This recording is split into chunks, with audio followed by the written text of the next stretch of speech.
आपको पता है कि तारे टिमटिमाते हुए क्यों दिखाई देते हैं? आकाशगंगा क्या है? और आकाश का रंग जो है वो नीला क्यों दिखाई देता है?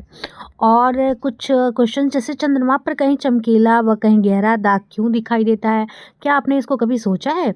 धरती से तारों की दूरी जो है वो कैसे नापी जाती है? आई होप दैट कि ऐसे बहुत सारे क्वेश्चंस जो हैं वो आपके माइंड में होंगे, बट आंसर आपको नहीं मिलते होंगे। तो फ्रेंड्स, ये वीडियो होने वाली है बहुत ही ज़्यादा इम्पॉर्टेंट, क्योंकि इन्हीं सारे क्वेश्चंस के आंसर्स और जवाब जो हैं इसमें छुपे हुए हैं। तो फ्रेंड्स, आज की हमारी टॉपिक है वो है अंतरिक्ष। ठीक है, क्या टॉपिक है? अंतरिक्ष। तो देखिए, सबसे पहला ही जो हमारा इम्पॉर्टेंट क्वेश्चन है वो है तारे टिमटिमाते हुए क्यों दिखाई देते हैं। ठीक है, तारे जो है वो टिमटिमाते हुए क्यों दिखाई देते हैं। ठीक है, और देखिए इसका आंसर क्या है। सबसे पहले बेल आइकन को प्रेस कर दीजिए, चैनल को सब्सक्राइब कर दीजिए, वीडियो को लाइक भी कर दीजिए एंड एक प्यारा सा छोटा सा कमेंट भी कर दीजिए एंड अपने फ्रेंड्स में शेयर भी कर दीजिएगा जिनको बहुत ज़्यादा इंटरेस्ट हो इन सारे क्वेश्चंस में। और ऐसी और वीडियो चाहिए तो प्लीज़ कमेंट बॉक्स में लिखिएगा, मैं उस टॉपिक पर वीडियो ला दूँगी। ठीक है, विथ आंसर। ओके, तो चलिए देखते हैं कि तारे टिमटिमाते हुए जो है वो क्यों दिखाई देते हैं। तो वायुमंडल में वायु की जो अनेक परतें होती हैं, ये आपको अच्छे से पता है। ठीक है, वायुमंडल में वायु की क्या होती है? अनेक परतें होती हैं। उनका तापमान और संरचना भी विभिन्न होती है। क्या है? डिफरेंट होता है उनका टेम्परेचर और जो स्ट्रक्चर है। जब तारों के प्रकाश का आवर्तन होता है तो वह विभिन्न जगहों से मुड़ जाता है। ठीक है, जब क्या होता है, तारों का प्रकाश, जो तारे होते हैं, तारों के प्रकाश का जो आवर्तन होता है, ठीक है, तो वो विभिन्न जगहों पर क्या होते हैं? मुड़ जाते हैं। ठीक है, तो इसलिए क्या होते हैं, जो तारे होते हैं वो हमको टिमटिमाते हुए दिखाई देते हैं। आई होप सो कि आपको ज़रूर पसंद आया होगा। ठीक है, समझ में भी आया होगा। चलिए इसी के साथ नेक्स्ट क्वेश्चन अपना देखते हैं कि आकाशगंगा क्या है। आप बहुत बार बुक पढ़ते हो, आता है इसमें। ठीक है, ये टर्म्स बहुत बार आता है आकाशगंगा, बट आपको इसके आंसर्स नहीं पता होंगे, आप समझ ही नहीं पाते यार आकाशगंगा क्या है। ठीक है, तो देखिए क्या है कि रात को आकाश की ओर देखने पर हमें अक्सर बहुत दूर तक फैली एक दुधिया रंग की पट्टी सी दिखाई देती है। आप देखते होंगे अगर गर्मी के मौसम में सॉरी आप सोए हुए हैं, ठीक है, तो अगर आप ध्यान से देखेंगे तो आपको बहुत सारी चीज़ें दिखाई देती हैं। ठीक है, तो दुधिया रंग की एक पट्टी सी दिखाई देती है। यह दुधिया पट्टी बड़े बड़े तारों के झुरमुटों से बनी होती हैं। इस पट्टी को हम आकाशगंगा या निहारिका कहते हैं। बड़ी बड़ी और शक्तिशाली दूरबीनों द्वारा देखे जाने पर ज्ञात होता है कि आकाश में अनगिनत तारे, धूल और गैसों की धुंध है। ब्रह्मांड में ऐसी अनगिनत क्या है? आकाश गंगाएं हैं। सांप की कुंडली जैसा आकार लिए आकाशगंगा में लगभग बहुत सारे यानी कि 1.5 अरब सितारे हैं। आकाशगंगा की लंबाई भी अन्य वस्तुओं की भांति मीटर अथवा किलोमीटर में नहीं नापी जाती। इसे नापने की इकाई को प्रकाश वर्ष, यानी कि प्रकाश एक वर्ष में जितनी दूरी तय करता है वह एक क्या कहलाता है? प्रकाश वर्ष कहलाता है। आपने पढ़ा होगा छोटी क्लास में फिजिक्स में, जब ये टर्म्स आता है कि प्रकाश वर्ष किसे कहते हैं। 1 सेकंड में प्रकाश 3 लाख किलोमीटर दूरी तय कर लेता है। ठीक है, 1 सेकंड में कितना दूरी तय करेगा वो? तो 3 लाख किलोमीटर दूरी तय करता है। सूर्य भी आकाशगंगा के चारों ओर घूमता है। यह एक चक्र पूरा करने में 25 करोड़ साल लेता है। इंटरेस्टिंग ना? चलिए इसी के साथ क्वेश्चन नंबर नेक्स्ट देख लेते हैं कि अंतरिक्ष में जेट इंजन का प्रयोग क्यों नहीं किया जाता है। आपने कभी सोचा है? जबकि रॉकेट का जो है किया जाता है। तो इसका आंसर क्या होगा कि अंतरिक्ष में रॉकेट का प्रयोग इसलिए किया जाता है क्योंकि वे ईंधन को जलाने के लिए ऑक्सीजन ले जाते हैं, जबकि जेट इंजन अपने लिए ऑक्सीजन वायु से प्राप्त करते हैं, अतः वे अंतरिक्ष के लिए अनुपयुक्त होते हैं। रॉकेट द्वारा ले जाने वाला ईंधन और ऑक्सीजन नोदक यानी कि प्रोपेलेंट कहलाते हैं। ठीक है, अब इसी के साथ अपना नेक्स्ट क्वेश्चन देखेंगे और हमारा नेक्स्ट क्वेश्चन क्या है कि आकाश का रंग नीला क्यों दिखाई देता है। अब बताओ क्यों दिखाई देता है। तो देखिए, हम अपने आकाश के नीलेपन को स्वीकार कर लेते हैं। ठीक है, स्वीकार करते हैं, हाँ ठीक है ऐसा ही है, इसी कलर का है। लेकिन सौर प्रणाली में अन्य ग्रहों के आकाश किसी भी रंग के हो सकते हैं। ठीक है, यानी कि डिफरेंट टाइप्स के वो हो सकते हैं। यह सब किसी भी वेट गाइस जस्ट वेट हाँ क्या है, यह सब किसी भी ग्रह के वायुमंडलीय घनत्व और उसके वायुमंडल से मिलने वाली गैसों पर निर्भर करता है। सूर्य की रोशनी जो सफ़ेद प्रतीत होती है, वास्तव में इसमें क्या होता है? स्पेक्ट्रम का प्रतीक रंग शामिल होता है। वायलेट यानी कि बैंगनी, इंडिगो, जामुनी, नीला, हरा, पीला, संतरी और लाल, सभी रंग की तरंग दैर्घ्य जो होती है वो अलग अलग होती है। ठीक है, वायलेट और नीले रंग की तरंग दैर्घ्य सबसे कम होती है। ये क्वेश्चन ये भी पूछा जाता है कि तरंग दैर्घ्य जो होती है वो किस कलर की कम होती है। तो आपको क्या बोलना है? वायलेट और नीले रंग की। संतरी जो होती है और लाल की सबसे अधिक होती है। ठीक है। अब तरंगदैर्घ्य 1 इंच के 10 करोड़वें हिस्से जितनी छोटी यानी कि एक सामान्य अणु के आकार के बराबर भी हो सकती है। रंग की तरंगदैर्घ्य एक गैस के अणु आकार के जितने निकट होगी उतना ही ज़्यादा यह निश्चित वायुमंडलीय द्वारा चारों ओर उछलेगा या बिखरेगा, क्योंकि गैस के कण स्वयं सूर्य की रोशनी नहीं सोखते। ठीक है। चलिए अब नेक्स्ट देखेंगे वायु। देखिए हमारी वायु में नाइट्रोजन और ऑक्सीजन का एक क्या है, मिश्रण है। उनके कण रोशनी नहीं सोखते हैं, वे आकार में नीले रंग की कम तरंगदैर्घ्य जितने छोटे होते हैं, इसलिए दिन के दौरान नीला रंग वायु द्वारा काफ़ी अच्छी तरह से बिखर जाता है और हमें आकाश क्या होता है, नीला दिखाई पड़ता है। अंतरिक्ष में देखने पर पृथ्वी का वायुमंडल क्षितिज पर एक नीले पट्टे के समान प्रतीत होता है। दूसरे ग्रहों के आकाश उदाहरण के लिए वीनस, ठीक है, जुपिटर और यूरेनस अलग अलग रंगों के हैं। शुक्र का वायुमंडल कार्बन डाइऑक्साइड और सल्फर का बना होता है। यह इतना मोटा होता है कि तरंगदैर्घ्य के अलावा सल्फर मिले हुए पीले रंग के साथ सभी रंगों को बिखेरता है, इसलिए शुक्र ग्रह का आकाश जो है वो लाल संतरी दिखाई पड़ता है। ठीक है। देखिए बृहस्पति का विशाल वायुमंडल इतना घना है कि सतह के आर पार कोई रोशनी नहीं गुजर सकती, लेकिन इसके ऊपरी वायुमंडल में जो अमोनिया आइस यानी कि बर्फ के जो क्या है, अमोनिया आइस कणों से बना है, आकाश नीला काला है और फिर भी नीचे दूर तक आकाश लाल भूरा प्रतीत होता है। यूरेनस का वायुमंडल हाइड्रोजन और हीलियम का बना होता है। ठीक है, जिसमें मीथेन काफ़ी मात्रा में है। मीथेन पीले और लाल रंग को सोख लेती है, जिससे हरा और नीला रंग इसमें से छन कर चला जाता है। हाइड्रोकार्बन नीले रंग के कुछ अंश को हटा देता है, इस वजह से यूरेनस का आकाश जो है वो कैसा होता है, नीला हरा है। ठीक है। नेक्स्ट क्वेश्चन है कि हमें चंद्रमा का केवल एक ही भाग क्यों दिखाई पड़ता है। अब जब भी देखेंगे तो आपको क्या दिखाई देगा, ओनली वन पार्ट दिखाई देता है। ठीक है, तो ऐसा क्यों होता है, तो देखिए चंद्रमा पृथ्वी के चारों ओर 27.5 दिन यानी कि 27 दिन 7 घंटे 43 मिनट और 11.47 सेकंड में एक चक्कर लगाता है, और वो अपनी धुरी पर भी एक चक्कर इतने ही समय में लगाता है।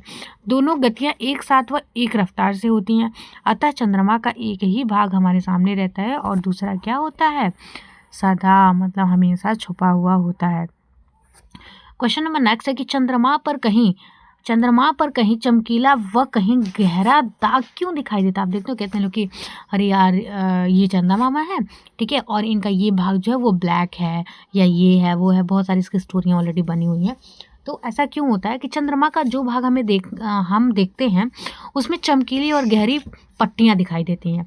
चमकने वाला भाग पहाड़ी व पठारी है, ठीक है, जो सूर्य के प्रकाश से चमकता है। गहरा दिखाई देने वाला भाग नीची भूमि है, जो सूर्य के प्रकाश से चमक नहीं पाता। आई होप दैट आपको समझ में आ गया होगा कि चंद्रमा पर कहीं चमकीला व कहीं गहरा दाग क्यों दिखाई देता है। ठीक है, बहुत इंपॉर्टेंट है, चैनल को इसी बात पे सब्सक्राइब कर लीजिए जल्दी से। क्या है कि चंद्रमा का जो भाग हम देखते हैं, ठीक है, उसमें चमकीली और गहरी पट्टियाँ दिखाई देती हैं। चमकने वाला भाग क्या है, पहाड़ी व पठारी है और सूर्य के प्रकाश से चमकता है वो। और जो भाग हमें नहीं दिखाई देता है, जो नीचे है, वो क्या है, नीची भूमि है, जो सूर्य के प्रकाश से चमक नहीं पाता है। ठीक है, क्वेश्चन नंबर नेक्स्ट है हमारा। क्वेश्चन नंबर नेक्स्ट क्या है कि धरती के तारों की दूरी कैसे नापी जाती है। धरती से जो तारे हैं, ठीक है, उनकी दूरी हम कैसे नापेंगे। तो धरती के तारों की दूरी नापने का जो वैज्ञानिकों ने एक सरल तरीका निकाला है, ठीक है, जिस तारे की दूरी ज्ञात करनी होती है, हम धरती के स्थान और से इस तारे का चित्र खींच लेते हैं। ठीक है, 6 महीने बाद क्या होता है, पृथ्वी की स्थिति ब बिंदु पर आ जाती है, क्योंकि पृथ्वी सूर्य के चारों ओर परिक्रमा करती है। अब स्थान ब से तारे का दूसरा चित्र लिया जाता है। ठीक है, दोनों चित्रों की तुलना से पता चलता है कि पृथ्वी की परिक्रमा करने के कारण तारे की स्थिति पहले स्थिति से कुछ खिसक गई है। अब हमें यह मालूम है कि अ ब रेखा की लंबाई पृथ्वी की कक्षा के व्यास के बराबर है। ठीक है, यह दूरी 18.6 करोड़ मील है। अब कोण अ ब श को नाप लिया जाता है। ठीक है, फिर क्या होता है, इन दोनों आंकड़ों से तारे ग की दूरी निकल आती है। इस प्रकार तारों की दूरियां पृथ्वी से नापी जाती है। कुछ तारे जो बहुत दूर हैं और आसानी से दिखाई नहीं देते, उनकी दूरियां नहीं नापी जा सकती है। ठीक है, अब देखिए क्वेश्चन नंबर नेक्स्ट हमारा क्या है कि हर 27.5वें दिन चंद्रमा सूर्य और पृथ्वी के मध्य आता है, लेकिन महीने सूर्य ग्रहण नहीं होता। हर महीने जो है वो सूर्य ग्रहण नहीं होता है। ऐसा क्यों? तो सूर्य ग्रहण और चंद्र ग्रहण का कारण सूर्य, पृथ्वी और चंद्रमा की सापेक्ष स्थिति है। अमावस्या के दिन क्या होता है? चंद्रमा सूर्य और पृथ्वी के मध्य आ जाता है, ठीक है, और उसकी छाया पृथ्वी पर पड़ती है, जिससे सूर्य का पूर्ण प्रकाश पृथ्वी पर क्या होता है? नहीं पड़ता। सूर्य का जो भाग चंद्रमा की ओट में आता है उसे हम नहीं देख पाते और इसे सूर्य ग्रहण कहा जाता है, ठीक है। फिर क्या? प्रायः हम अमावस्या के दिन चंद्रमा पृथ्वी और सूर्य के मध्य आता है, लेकिन सूर्य ग्रहण तभी लगता है जब चंद्रमा की कक्षा पृथ्वी की कक्षा के तल के सीध में आती है। सॉरी, चंद्रमा की कक्षा पृथ्वी की कक्षा के तल की ओर 5 डिग्री का झुकाव लिए हुए हैं। अतः हर अमावस्या को तीनों का एक सीध में आना संभव नहीं हो पाता, इसलिए हर अमावस्या को सूर्य ग्रहण की स्थिति नहीं होती है, ठीक है। क्वेश्चन नंबर नेक्स्ट देखेंगे हम। क्वेश्चन नंबर नेक्स्ट है कि ईयू क्या है? What is EU? तो ईयू बृहस्पति का एक छोटा सा उपग्रह है, ठीक है। ईयू बृहस्पति का एक छोटा सा उपग्रह है। गैलीलियो अंतरिक्ष यान द्वारा भेजे गए चित्र से पता चला है कि इस उपग्रह पे 30 से अधिक सक्रिय ज्वालामुखी हैं, ठीक है। क्या है? ज्वालामुखी है 30 से अधिक का, वो भी क्या है? एक्टिव हैं, ठीक है, जो हमेशा लावा उगलते हैं। वहाँ पर कुछ ऐसे प्राकृतिक फुहारे भी हैं जिनसे नीली रोशनी निकलती है। सोचो कितना इंटरेस्टिंग होगा। अमेरिका के वैज्ञानिकों के अनुसार ईयू प्रचंड ऊर्जा का उत्पादक भी है, अतः इसे प्राकृतिक जनरेटर भी कहा जा सकता है। ईयू पर उत्पन्न होने वाली ऊर्जा अमेरिकी के समस्त बिजली घरों के सामूहिक ऊर्जा उत्पादन से भी अधिक है। जब ईयू बृहस्पति की छाया में होता है तब यह अपनी ऊर्जा की रोशनी से आलोकित हो जाता है। ईयू का जो व्यास है वो कितना है? 2234 मील है, अर्थात यह पृथ्वी की संरचना से थोड़ा सा क्या है? उसके स्ट्रक्चर से थोड़ा सा बड़ा है, ठीक है। देखिए ज़्यादा क्वेश्चंस नहीं बचाए अब, ठीक है। और क्वेश्चन नंबर नेक्स्ट क्या है? क्वेश्चन नेक्स्ट है हमारा कि चंद्रमा का गुरुत्वाकर्षण बल क्या है? ये तो आपने फिजिक्स में बहुत ईजिली पढ़ा होगा, क्लास 9th वगैरह में, 8th में, ठीक है। शुरू से आपको पढ़ाया जाता है कि जो चंद्रमा का गुरुत्वाकर्षण बल है वो क्या है। तो देख लेते हैं एक बार फिर से कि चंद्रमा पृथ्वी का एक उपग्रह है जो पृथ्वी की परिक्रमा करता रहता है। पृथ्वी का जो द्रव्यमान है चंद्रमा की तुलना में लगभग 81 गुना है, और चंद्रमा का जो व्यास है पृथ्वी के व्यास का लगभग 1/4 है। इसलिए चंद्रमा का गुरुत्व बल धरती के गुरुत्व बल के 6ठे हिस्से के बराबर है। यही कारण है कि चंद्रमा पर मनुष्य का वजन पृथ्वी की तुलना में घटकर 6ठा भाग हो जाता है, ठीक है। यदि कोई मनुष्य पृथ्वी पर 1 मीटर उछल सकता है तो वही मनुष्य चंद्रमा की सतह पर 6 मीटर ऊंचा उछल सकता है। चंद्रमा का गुरुत्व बल कम होने के कारण वहां पर कोई वायुमंडल नहीं है, ठीक है। कम गुरुत्व बल के कारण वायु के अणुओं पर कम बल लगता है, इसलिए वे चंद्रमा के वातावरण में रुक नहीं पाते, ठीक है। चंद्रमा के गुरुत्व का प्रभाव जो है हमारी धरती पर भी पड़ता है, ठीक है। इस गुरुत्व बल के कारण समुद्र का पानी ऊपर की ओर खींचता है, ठीक है, जिससे समुद्र में ज्वार भाटा आता है, ठीक है। फिर क्या है नेक्स्ट कि अंतरिक्ष यान में उष्मा परिरक्षक क्यों लगाए जाते हैं? तो जब कोई अंतरिक्ष यान पृथ्वी के वायुमंडल में प्रवेश करता है तब उसके और वायु के बीच में क्या होता है? एक घर्षण होता है, ठीक है। इस घर्षण के कारण अत्यधिक मात्रा में ऊष्मा उत्पन्न होती है।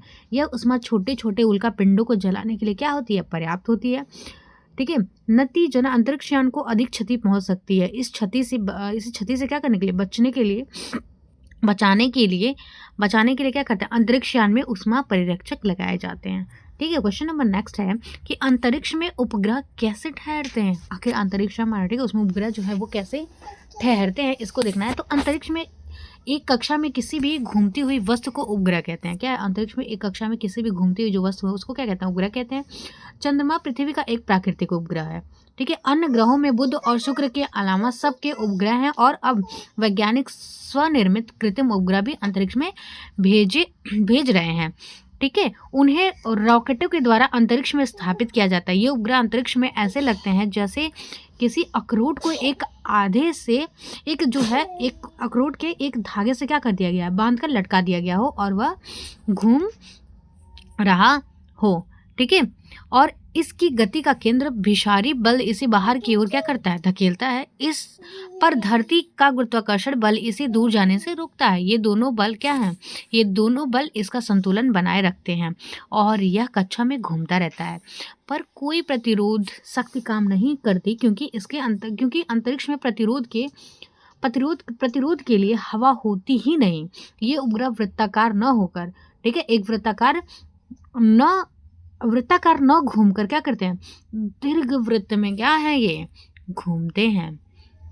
ठीक है, उपग्रह का धरती के सबके पास का बिंदु अपभू और सबसे दूर का बिंदु उपभू कहलाता है। विश्व का सबसे पहला कृत्रिम उपग्रह कौन सा है, स्पुतनिक फर्स्ट था, जिसे 4 अक्टूबर 1957 को तत्कालीन सोवियत संघ यानी कि अब रूस ने अंतरिक्ष में क्या किया था, छोड़ा था। आज अंतरिक्ष में कई उपग्रह काम कर रहे हैं, जैसे संचार उपग्रह रेडियो संकेतों को एक महाद्वीप से दूसरे महाद्वीप तक क्या करते हैं, भेजते हैं।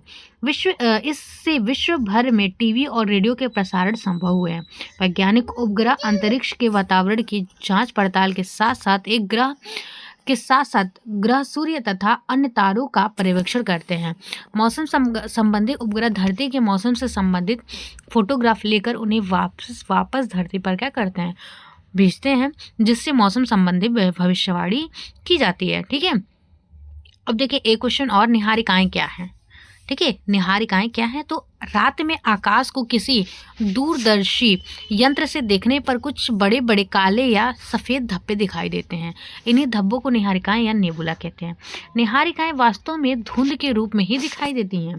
ठीक है, काले रंग के धब्बों को काली निहारिकाएं और सफ़ेद रंग के धब्बों को चमकदार निहारिकाएं कहते हैं।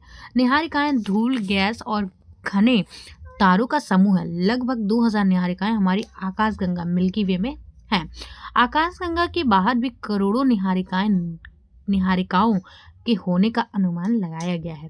निहारिकाओं का तापमान 6000 डिग्री सेंटीग्रेड से 12000 डिग्री सेंटीग्रेड के बीच पाया जाता है। काली निहारिकाओं का तापमान चमकीली निहारिकाओं की अपेक्षा काफ़ी कम है। इनमें मुख्य रूप से हाइड्रोजन और हीलियम गैसें होती हैं। सबसे नज़दीक की निहारिका की जो डिस्टेंस है, उसकी दूरी जो है वो 300 प्रकाश वर्ष है, जबकि हमारी आकाशगंगा के बाहर की निहारिकाएं कम से कम 1,50,000 प्रकाश वर्ष क्या है, दूर है। ठीक है, तो आई होप कि वीडियो आपको अच्छी लग रही होगी। अगर अच्छी लग रही होगी तो प्लीज़ चैनल को सब्सक्राइब ज़रूर कर दीजिएगा एंड अपने फ्रेंडों के साथ शेयर भी कर दीजिएगा जिनको बहुत ज़्यादा इंटरेस्ट है इस टाइप के क्वेश्चन में, क्योंकि नेक्स्ट पार्ट भी मैं बहुत जल्द लेके आने वाली हूँ आपके लिए।